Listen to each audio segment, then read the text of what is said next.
pentsatu genuen idea originala zela Bilboko Guggenheim ondoan olatu bat sortzea txaluparekin eta hor argazki surrealista batzuk egitea, pizkat inpakto bizuala bilatzea.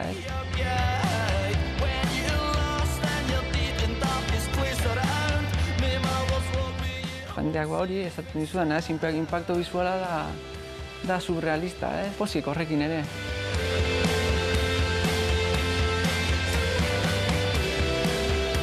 Motorak egiten du olatutxo bat, eta abiadura, kordel batekin abiadura hartuz, behin olatu hori hartzen duzu eta hasten zara hor pizka surfeatzen eta zen bitxikeri bat.